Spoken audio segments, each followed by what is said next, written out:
Welcome back, everybody. IGN at Comic-Con 2016. I'm Damon. This is Terry. Time to talk about Legends of Tomorrow. Brian Routh is Adam. Caity Lotz is White Canary. Marc Guggenheim is executive producer. Yes. Let's see. The show's back October 13th. Yes. Is that right? 8 o'clock. 8 o'clock. Whole season. Whole season, baby. Whole season. And you guys had a one heck of a cliffhanger for us at the end of season 1. Justice Society of America. I know you can't tease much, but what can you say of what we're going to explore by introducing this group into the Legends of Tomorrow dynamic? I mean, the only thing I can say is I read an episode, and I've never seen as many superheroes in one fight scene in my life. So it's gonna get, if you thought, I mean, the first season was crazy, and the second season is like, I don't know how we're gonna do it, but. Oh, it's really gonna be epic. It's gonna be like, I mean, you're right, because it's kind of like we're doing Civil War with, the Legends of Tomorrow and the Justice Society of America, and it's gonna be huge. And the cool thing, I think, and I think that's okay to say this, that there's different energy between the JSA and how their team is run and the era in which their team exists and our team. So that creates drama and fun and conflict. Our team is like the losers. Like, we are the outcasts, the underdogs, and then JSA is like The 27 Yankees. pretty fantastic, which is fun. It's a fun dynamic. Now, is there going to be a time jump from when we meet Our Man to when we pick back up? Yeah, we're gonna do what we do on Arrow and Flash, which is play the 6-month gap in broadcast. And when we pick up season 2, basically the Legends have been out there kicking butt across the timeline for 6 months. So they're kind of like a different team. They're still like all screwed up and everything, but they've been, they've got it kind of dialed in their own way. Better oiled machine. Yes. Well, that's what I was a little curious about. I mean, we lost a couple members. We lost the Hawks. We lost Captain Cold. But we are bringing in some new legends this season. We're getting Vixen. We're getting Commander Steel. So what can you say about how that sort of changed the dynamic of the show, especially for you guys? Well, we just did, we've done a couple scenes now with Nick Zanu, who's playing Nate. And it's great.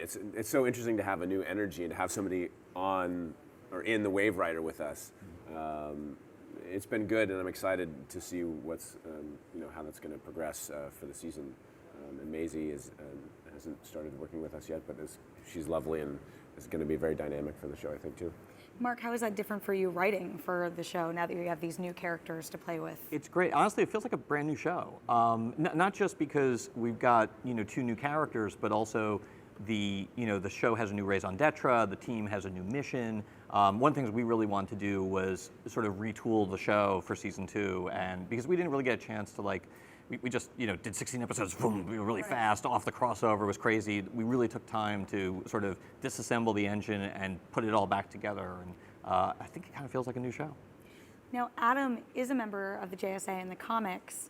We don't necessarily know yet how he's going to interact with the JSA in the show, but what do you think he is going to think of, as you said, this well-oiled superhero other crew that's out there? Yeah, well, I think it doesn't go unnoticed that they have their stuff together, and being the Boy Scout that he is, seeing how well they work together and they follow the leader is something that Ray admires for sure. And Caity, we just found out, or Sarah just found out about Laurel's death at the end of season 1. Are we going to see any ripple effects of that still on her? Do you think there's going to be sort of a lasting impact? We've had a lot of discussions about, that is the worst thing that has ever happened to Sarah.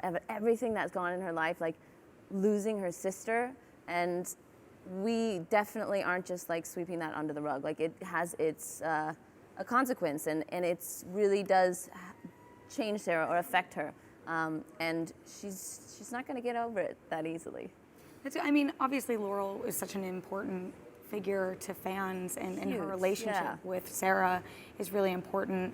Mark, for you, it's hard, the idea of bringing back a character like that when you have a big death, but with the whole concept of Legends, is there an opportunity? You did have Caity on The Flash and do some stuff from Earth too. I think later on today we're going to be announcing something with respect to Katie Cassidy that'll make Laurel fans very happy. Oh my goodness. Well, if only we knew now and we could talk about it. No. Do I know? I'm like, I want to know. Tell me. We have multiple Laurel Lance fans, Katie Cassidy fans on this panel. Okay. Now there are some other big things happening in the Arrowverse, and Mark, you don't just work on Legends, you work on Arrow, you work on The Flash, you're an executive producer, mastermind. Can we? Well, but you do work alongside the other executive producers. Can we expect to see ripple effects of events like Flashpoint have an impact on what's going on in shows like Legends and Arrow? Flashpoint will definitely have an impact on Arrow. It won't have an impact in the short term on Arrow, on Legends of Tomorrow. I don't know what's going on here. It won't have these. I think they're looking for the Wave Rider. These guys. Oh, These are rogue teammates. you let anyone in here? Hey! Unbelievable. Wait, I was trying to answer a live. question. We can't see you guys. What is this? Oh my God! The Legends of Tomorrow assemble live on IGN. Amazing. Pull up a Look chair. at this. This is Nick Zano, Arthur Darvill, Amazing. Bill Clemmer, Brand Drama. Well, that's a good gag. I'm glad we did that. That's a drive-by. We almost lost a Legend of Tomorrow executive We producer. do everything together. It's really All hard for us. interviews We get together. separation anxiety if it goes about 5 minutes, over 5 minutes. They were just trying to interviews. rescue from that Flashpoint question, but Yes. I'm not going to let no, you go. so it'll be felt on Arrow.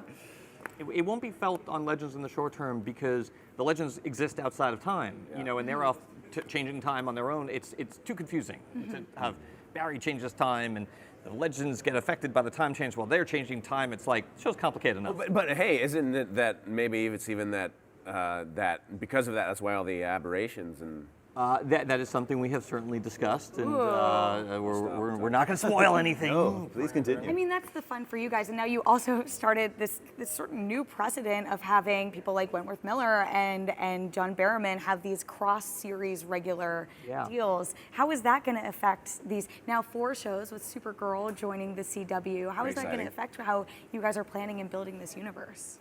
It really just opens up the toy chest, and we get a chance to just tell stories across a larger universe.